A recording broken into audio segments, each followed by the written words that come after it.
This is A.J. Young now going to play Turkey in the Straw. Here she goes.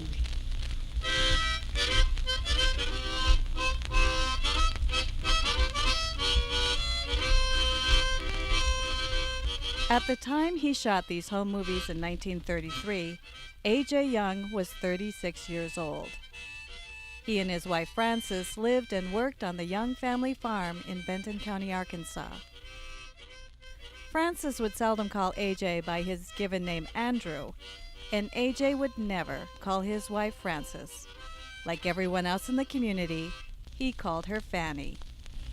Yeah, la la la la, big Toro, ha ha ha ha ha ha, oh, yeah, yeah. Oh, I met Mr. Toad going down the road, jumped across the road, and he didn't say a thing, but I jumped back in the old TV row, ha ha ha ha, ha ha ha.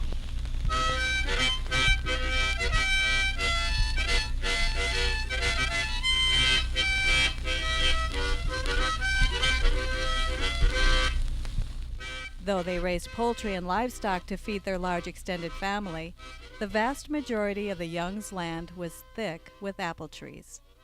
Now, you may not think of apples when you think of Arkansas, but in 1901, Benton County produced 2.5 million bushels of apples. At the time, it was the highest yield for any single county in the history of the United States. Are we going to get together on it? As most folks will tell you, a lot of things can be made out of apples. After a long day of working the farm, A.J. loved to sit on the porch, play his harmonica, and drink his home-brewed hard cider. His grandmother thought he was pretty good at one and darn good at the other. Shaking that butt, picking out dough, granddads don't find no shadow. Hurry up, boys, don't go round, grab your honey and truck on down. Ida red, I'm plumb fool about Ida red. Ida red, I'm plumb fool about Ida red.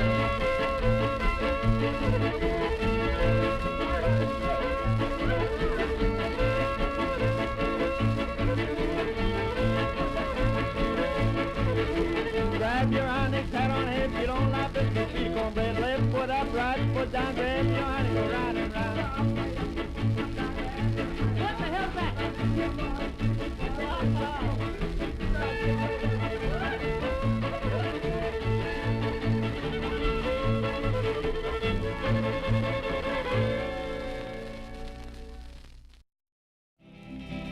In March of 1933, A.J. and Fanny drove the family Ford to Memphis to visit relatives.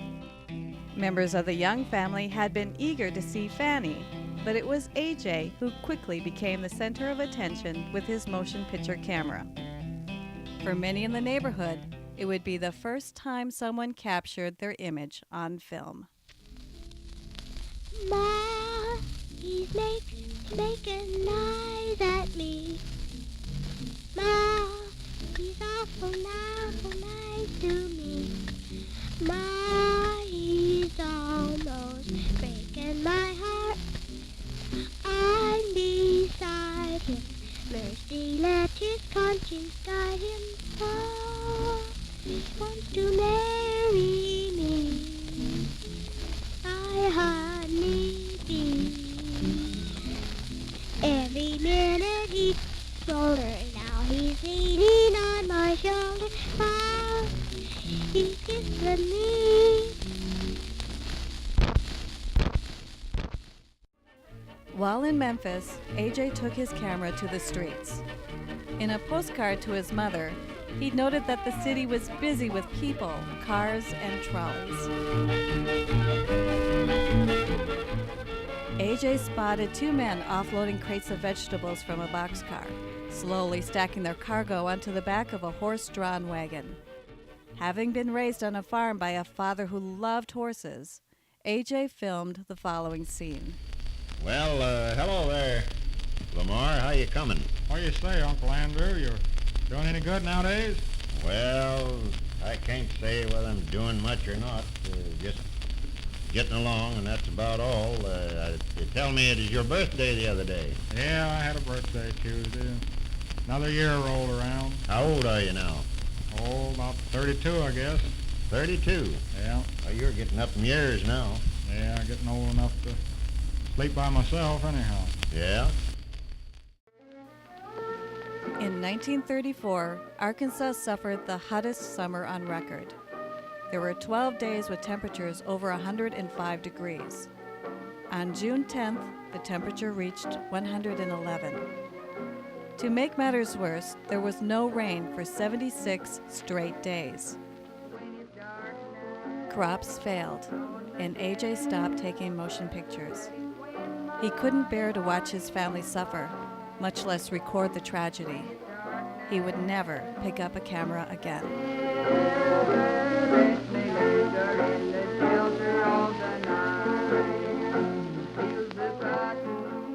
With the steady decline of the Young family farm, A.J. took a job at a feed mill in Jonesboro in 1939. The hours were long and the work was hard. Fanny gave piano lessons. The couple purchased a small house just south of town and were trying their best to get on with their lives. But Fanny knew something was wrong. A.J. missed his old life on the farm. In 1940, Fanny surprised her husband with a gift she hoped would cheer him up, a Wilcox Gay Recordio record cutter. A.J. had always loved two things, mechanical gadgets and music. Now he'd be able to make his own recordings. Over the next 10 years, A.J. cut records, family, friends, and traveling musicians.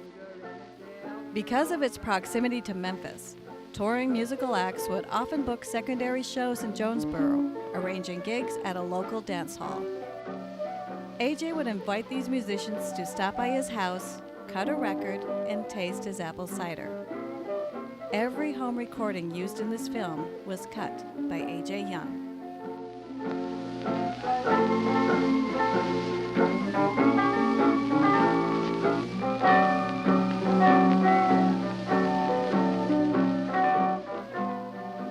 The years passed quickly for Francis and A.J. They never had children. They vacationed at the family farm in Benton County every Christmas, and the couple remained devoted to one another for the rest of their lives. On December 2nd, 1962, in the bedroom of their home in Jonesboro, Francis Young died. A.J. sold the house and moved back to the farm. He died 3 years later.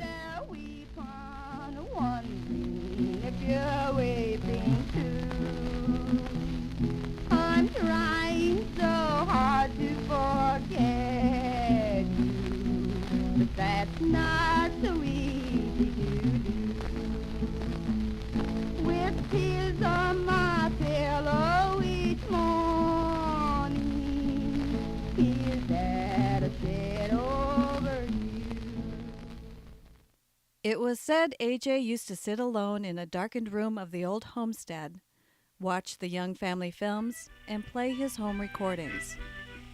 A.J. made this recording of his father singing and playing the guitar in 1945. Clarence Young was 77 at the time. A.J. played the harmonica. And the sweet little wife, and she's just 21, she's 3 years younger than I. She runs up town, up around, lead baby to home with I.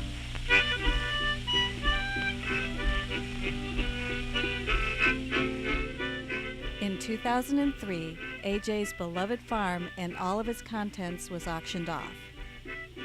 Most of the land had been sold years earlier. The 16mm films had been stored safely in a metal box, and they remain in excellent condition. His collection of audio recordings had been stored in a cardboard box, and water damage had taken its toll. Of the 95 one-of-a-kind discs, only 12 survived. I will dance, I will sing, and my heart shall be gay. I will charm every heart in my town, I will sway. Till I walk from my games and my idols for clay. All potion love have all away. Oh, she told me to wish me over all others above. Now my heart is now wandering, no misery can tell.